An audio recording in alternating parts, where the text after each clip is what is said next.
नमस्कार, मेरा नाम है अभिषेक और बिहार दस्तक की पॉडकास्ट सीरीज का ये 14वां एपिसोड है, जिसमें हमारे साथ बातचीत करने के लिए आज मौजूद हैं बिहार की शाहपुर विधानसभा सीट से आरजेडी विधायक राहुल तिवारी जी। राहुल जी, आपका बहुत बहुत शुक्रिया हमें समय देने के लिए। जी धन्यवाद। राहुल जी, जिस तरह से कोरोना पूरे देश में फैल चुका है, ऐसे में बिहार के परिप्रेक्ष्य में जो मजदूरों का पलायन पूरे भारतवर्ष से देखने को मिल रहा है, उसे आप किस तरह से देखते हैं? देखिए, बिहार में तो बिहार के सबसे बड़ा है कि यहाँ से पलायन की संख्या काफी है। बिहार से दूसरे स्टेटों में जाके लोग अपना रोजगार तलाशते हैं और वहाँ अपने जीवन यापन की व्यवस्था करते हैं।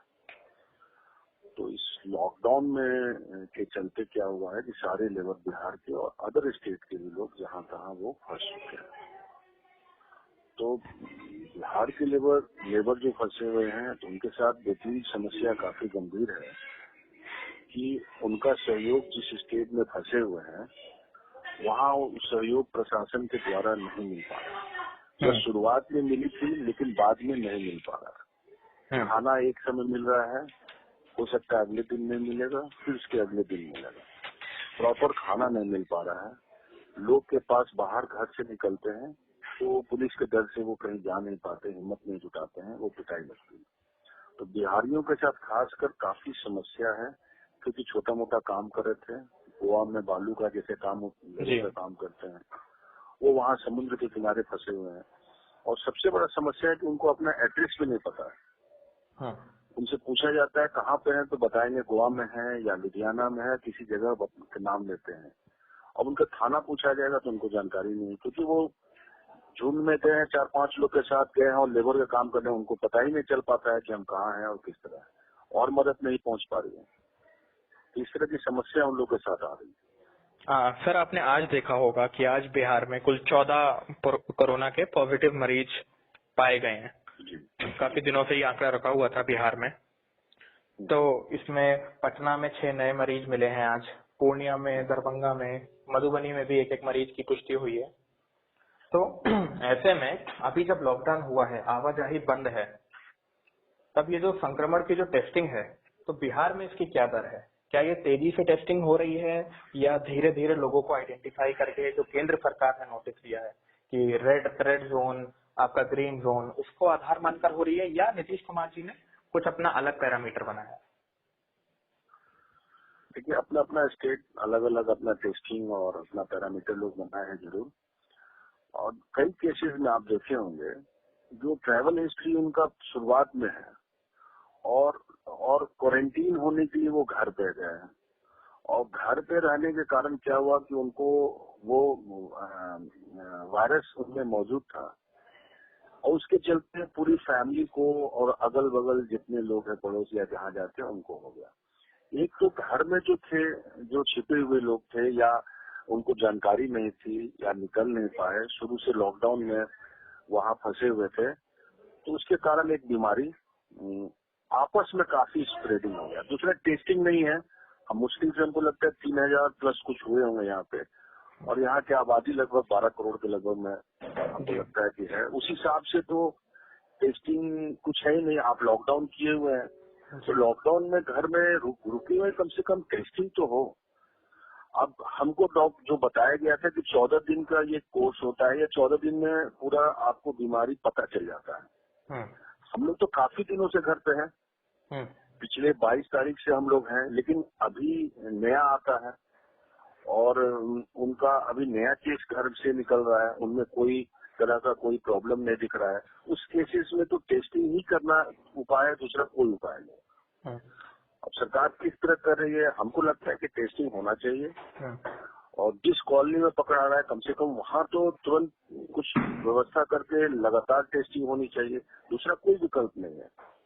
आपको बीमारी मिलते रहेंगे, आप लॉकडाउन, आप रेड जोन करते रहेंगे, मिलते रहेंगे, रेड जोन करते रहेंगे। सर, आरजेडी सुप्रीमो जो राहुल, आपके जो लालू यादव जी हैं, उनको पैरोल पर रिहा करने की आज मांग की है। उन्हीं के बेटों ने और पार्टी के कई अन्य वरिष्ठ नेताओं ने, सांसदों ने। लेकिन इस संबंध में अभी तक कोई भी संज्ञान नहीं लिया गया है प्रशासन की तरफ से। ना कोई प्रेस कॉन्फ्रेंस आई है, ना केंद्र की तरफ से कोई एडवाइजरी आई है, क्योंकि लालू यादव का राष्ट्रीय राजनीति में एक बड़ा कद था। वो बिहार की पॉलिटिक्स लालू यादव के इर्द गिर्द घूमती रही है। ऐसे में जो कोरोना जैसी चीजें चल रही हैं, तो क्या उनको लेकर केंद्र सरकार एक तरफा रवैया अपना रही है? बिल्कुल अपना रही है। आप देखे होंगे सुप्रीम कोर्ट का भी ऑर्डर था कि जो भी जिनकी सजा जो 7 साल तक है उनको पैरोल पे, जिसको लगता है सरकार को लगता है पैरोल पे छोड़ सकते हैं। तो हमको लगता है कि लालू जी को पैरोल में छोड़ने में उनकी कोई परेशानी हमको नहीं लगता है, लेकिन उन लोग की एक परेशानी है कि वो निकल जाएंगे तो सरकार की जो कमी है वो कभी बताने लगेंगे। उनका मास में पकड़ भी है काफी, तो उनके बोलने से उस मास में प्रभाव पड़ेगा जो बिहार के लोग रहते हैं। इसके चलते जो है हमको लगता है कि सरकार डरती होगी उनको छोड़ने में। ये मेरे समझ से उनका उम्र हो गया है काफी, और इस समय में पूरा बिहार और उनका हॉस्पिटल भी उस एरिया में ग्रसित में आ गया है। उनके डॉक्टर भी जो उनका देख रहे थे विभाग के, उनको भी हो गया था। उनको छोड़ना चाहिए, पैरोल पे सरकार को रिहा करना चाहिए। लेकिन हमको लगता है कि ये इनको राजनीतिक मसला को लेकर राजनीति के चलते लालू जी को रोका गया। सर, जिस तरह से आप सुन रहे होंगे कि कोटा पे जो फंसे हुए छात्र हैं, तो उनको अलग अलग राज्यों के, जिन राज्यों से वो ताल्लुकात रखते हैं छात्र, उन राज्यों के मुख्यमंत्री उनको निकालने के लिए कड़े प्रयास अपना रहे हैं।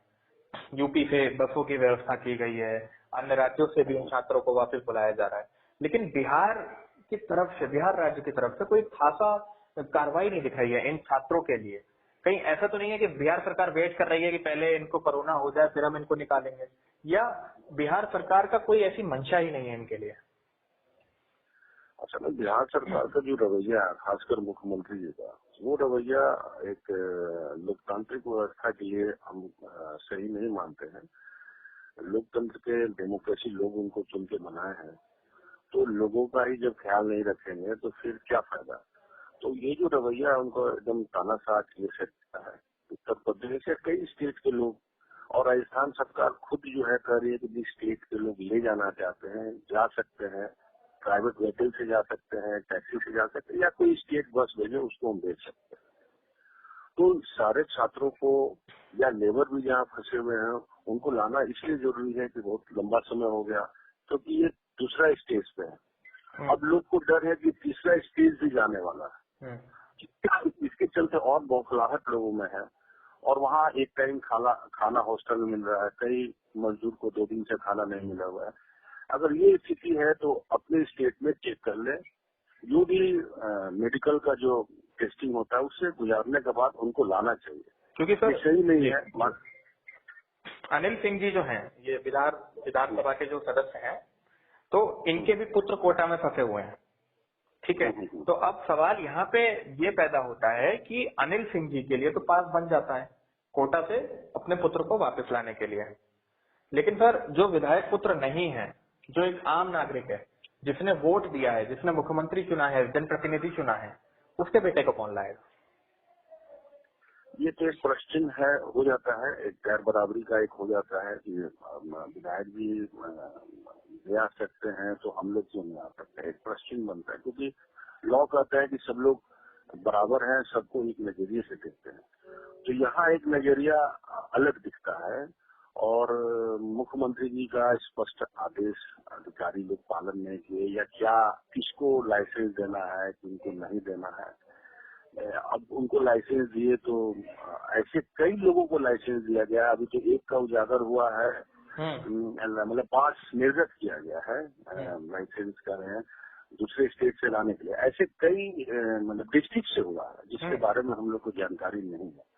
मेरे समझ से बच्चों लोग क्वारंटीन का जो एकांत में काफी दिन से रह चुके हैं, लगभग महीना भर से ऊपर आ रहा है, जिनको कोई प्रॉब्लम नहीं, मेडिकल प्रॉब्लम किसी तरह का नहीं है, उनको अपने घर में ले आते, कम से कम घर में एकांत जगह पे रहेंगे, ये व्यवस्था लोगों को बता के बुला लेना चाहिए।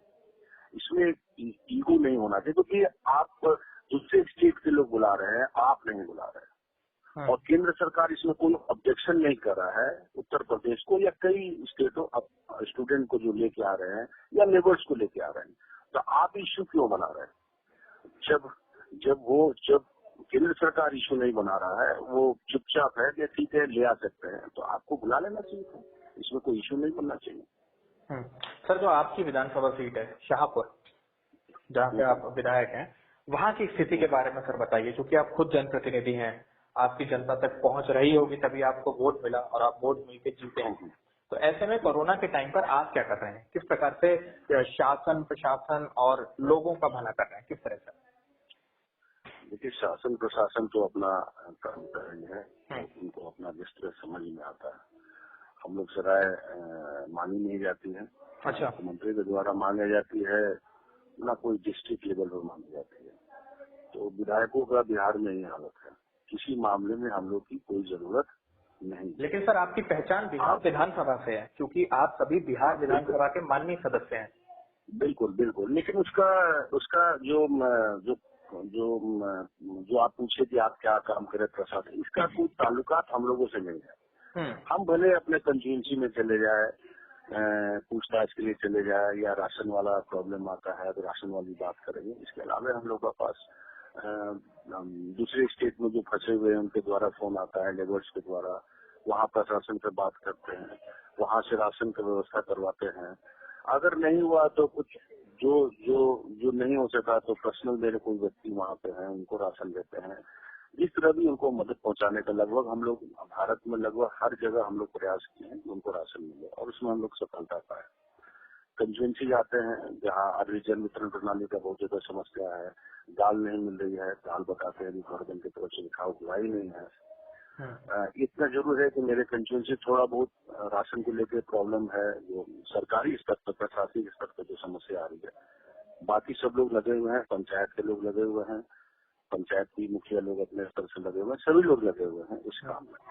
हम लोग को जहाँ जरूरत खोजते हैं लोग, मैं तुरंत पहुंच जाता हूँ। जी सर, बिहार में आप भी जानते हैं कि राजनीतिक गतिविधियां तेज थी कोरोना के भारत में आने से पहले, क्योंकि इसी साल बिहार में विधानसभा के चुनाव भी होने हैं। ऐसे में कोरोना क्या बिहार विधानसभा के चुनाव को प्रभावित कर सकता है? हमको लगता है बिल्कुल करेगा। जो बिहार सरकार का जो रवैया है गरीबों के प्रति, पिछड़ों के प्रति, जो या आम जनरल में जिनको समझ है, जो व्यवहार प्रशासन के द्वारा रहा लेबर के प्रति, स्टूडेंट के प्रति, और जो बिहार में जो व्यवस्था चल रही है मेडिकल में, जो जांच हो या और सब राशन हो या जो भी समस्या है, इसको लेकर जरूर बिहार में हमको लगता है इस बार असर जो है, क्योंकि चुनाव भी लगभग सर पे है, ये खत्म होगा और चुनाव होगा जी। तो हमको लगता है कि इसका जरूर खामियाजा जो है इस सरकार को भुगतनी पड़ेगी। सर, एक खबर ये भी है कि कांग्रेस आने वाले चुनाव में, विधानसभा चुनाव में अकेले उतर सकती है मैदान में। तो हम लोग तो ऐसे में त्रिकोणीय मुकाबले की अपेक्षा चतुर्कोणीय मुकाबला देखने को मिल सकता है। इसे आप किस तरह से, सर, आप बिहार की राजनीति में चूंकि हमको मेरा अपने पार्टी के प्रति आश्वस्त है। हमको लगता है कि गठबंधन होगा, अगर नहीं भी होगा, ये गठबंधन नहीं भी होता है तो हम पूरी सीट पे अपनी तैयारी करें। हमारे पास कार्यकर्ता है, हमारे पास उम्मीदवार हैं, क्योंकि हम लोग यहाँ सरकार हम लोग चला चुके हैं और लोग लालू जी को जानते हैं। तो हम तो चाहेंगे कि गठबंधन हो, अगर नहीं होता है तो हम लोग उसके लिए भी तैयार हैं, क्योंकि लड़ाई सीधे मेरे समझ से दो ही तरफ लड़ाई होगी बिहार में, और एक राष्ट्रीय जनता दल लड़ेगी, गठबंधन लड़ेगी, और दूसरी तरफ जदयू और भाजपा गठबंधन की मिल करेगी। ये दो तरफी मुकाबला होना। क्योंकि सर कोरोना के समय में हमें लॉकडाउन के टाइम पे ये देखने को मिल गया कि भारत में स्वास्थ्य व्यवस्थाएं लचर है। केंद्र सरकार लापरवाही बरते या ना बरते, जब हमारे पास वेंटिलेटर ही नहीं होगा तो हम लोगों की जान कैसे बचा पाएंगे? ऐसे में क्या बिहार विधानसभा चुनाव में स्वास्थ्य कोई बड़ा मुद्दा होगा? बिल्कुल होगा, क्योंकि स्वास्थ्य से रिलेटेड जितने भी अभी जो प्रॉब्लम आई है बीमारी का, उसमें स्वास्थ्य व्यवस्था का कमी का काफी उजागर हो चुका है। लोग डाटा पत्रकार के द्वारा अखबारों में पढ़ चुके हैं, मीडिया के द्वारा पढ़ चुके हैं कि वेंटिलेटर नहीं है, मास्क नहीं है, किट नहीं है, जो डॉक्टर जो इलाज करते हैं उसके पास भी किट नहीं है। तो इस तरह से एक तरह से नकाब जो है सरकार के चेहरे से नकाब उतरा है।